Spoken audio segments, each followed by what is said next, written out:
Audrey, are you there? Elven, can you hear me? Oh, Audrey. Thank the vaguely defined higher power I am not sure I believe in. When your camera cut out, I thought the blowhole blew up, and you with it.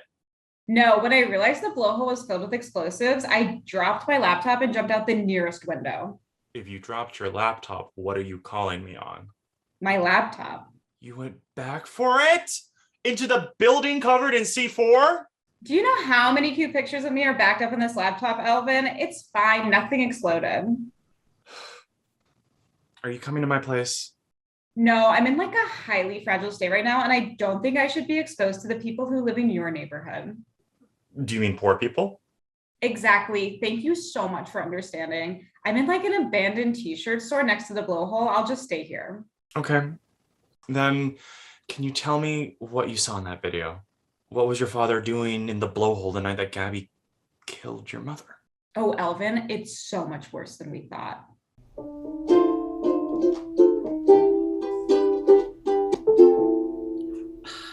Come on.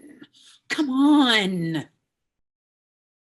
Gabby, to what do I owe the pleasure? Eddie, something's happened to Griffin. Can you be more specific? A lot of things happened to Griffin. He's a very odd young man. He's been taken. Taken? Abducted. Somebody broke into his apartment and knocked him out. Wow. Did you call the police? No, not yet. You called me first? I'm flattered, but a little confused. Do you think there's something I can do that they can't? Well... Or do you think I had something to do with it? Did you? We're supposed to meet in your bar shortly, aren't we? Stay put. We can talk it over when I arrive. Didn't you say you were flying here? That's right. Shouldn't you be on the plane by now? Consider me already on my way. Hello, Daddy. Audrey, where have you been? I need you at home. I've been doing some investigating, Daddy. And I helped. Elvin helped a lot. Thanks, Audrey. Hi, Gabby. I'm Elven, Audrey's cousin. We haven't met yet, but I've seen all of you. I mean, I've heard a lot about you. Hi? Investigating what?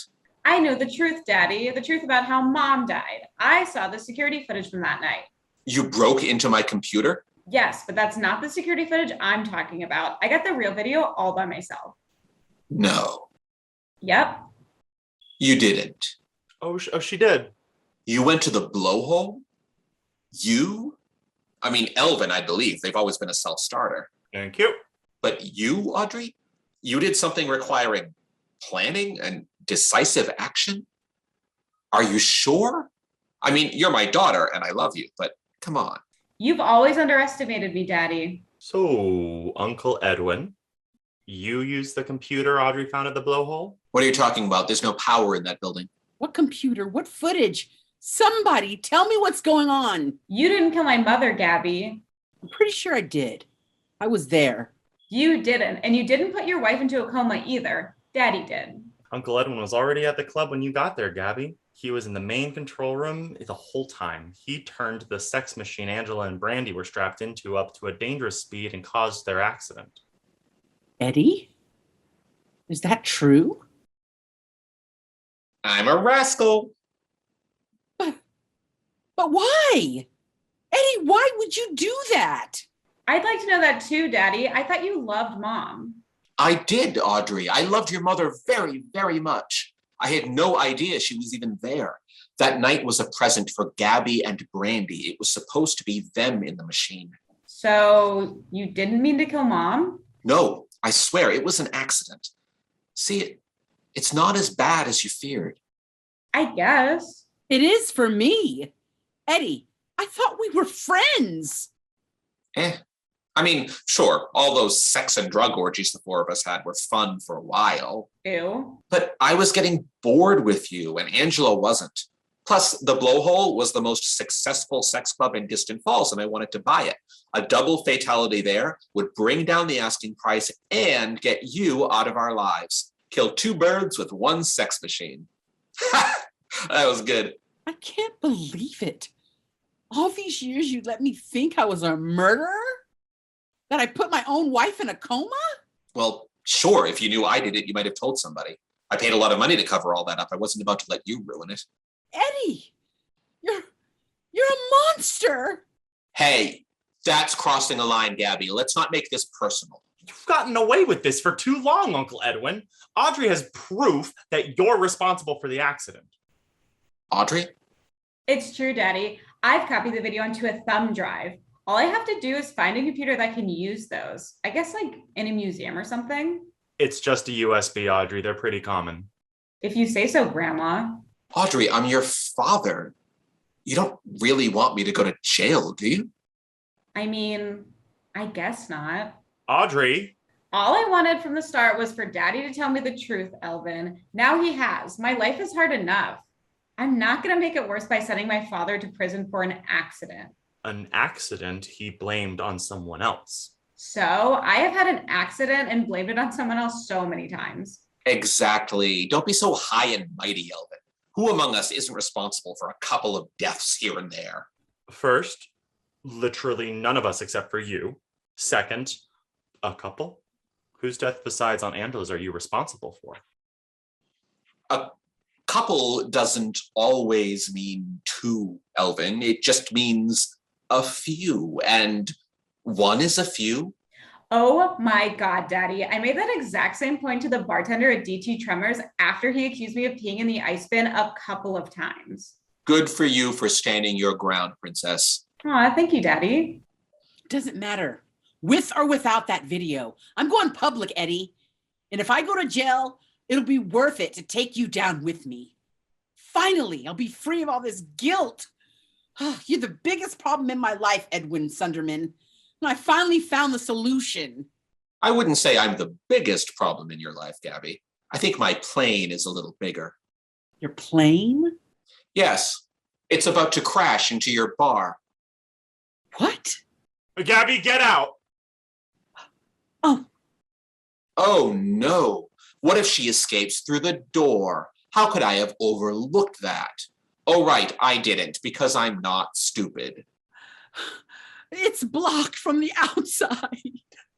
Break a window. This is a bar in Distant Falls. There are bars in the windows, and those bars have little windows in them. And those windows have bars too. That's a weird design choice, but I like it. Get out the back. Don't bother, all the exits are sealed. Why, Eddie? You just threatened to expose me a few seconds ago, Gabby. I don't think my motivations are unclear here. At least tell me if my brother is all right. Don't worry, you and Griffin will be reunited very soon. Checking in as requested, Mr. Sunderman.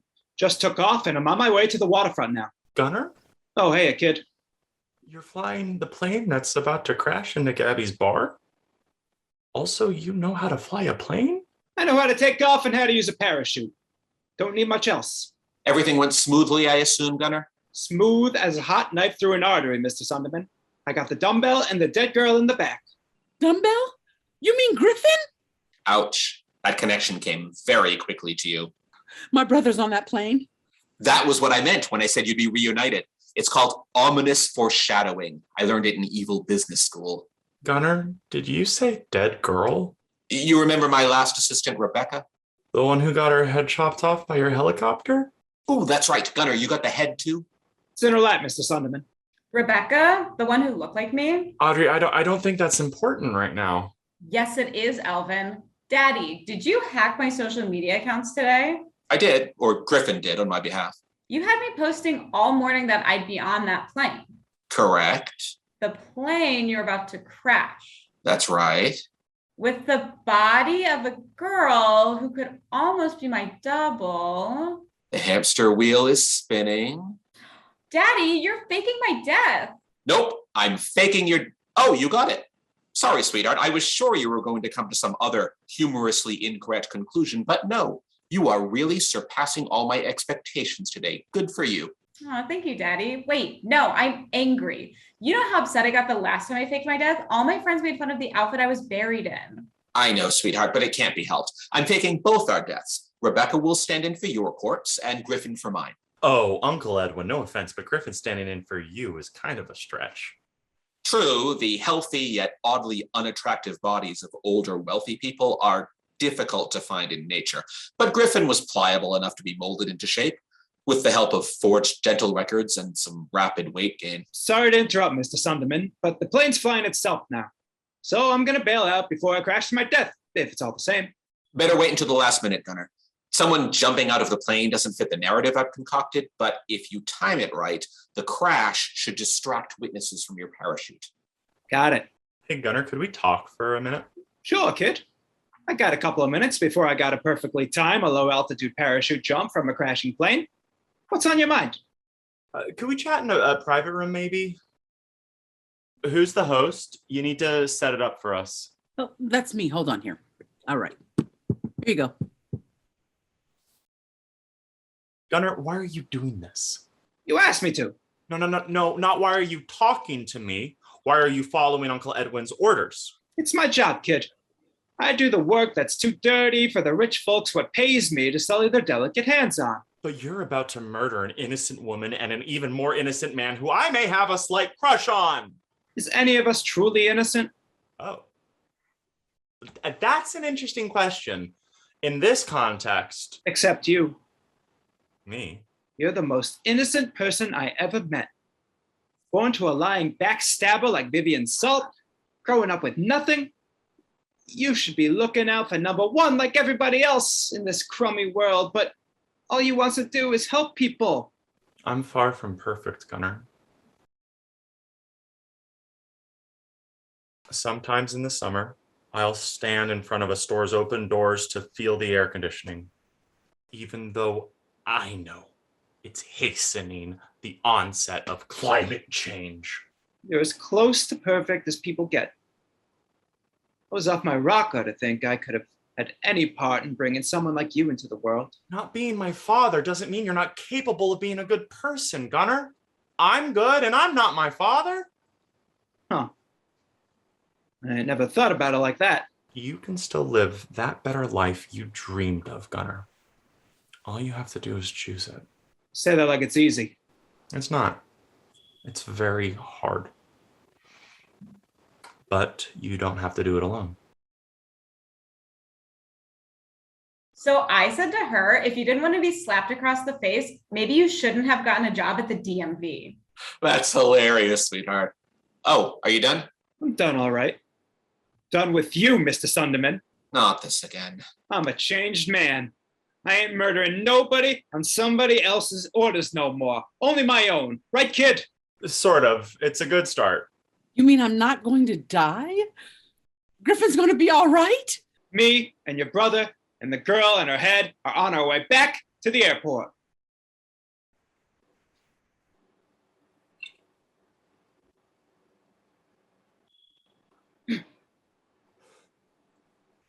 Huh. That ain't right. What's wrong, Gunner? I can't change course. I'm still headed straight for the bar. That's because you're not flying the plane. I am. Where? I'm not in the plane, imbecile. I've got the controls locked to my computer. You proved I couldn't trust you when I found the security equipment you left behind at the blowhole. Plus, you can't have a plane crash without a pilot. What sense would that make? Bail out, Gunner! Take Griffin with you. I think you'll find the door to the cockpit is sealed tight. Daddy, you're being bad right now and not in a fun way. I'm sorry, sweetheart. I'll explain everything when this is over. But for now, I'm going to sit back and enjoy doing what billionaires do best. Celebrating while unimportant people die.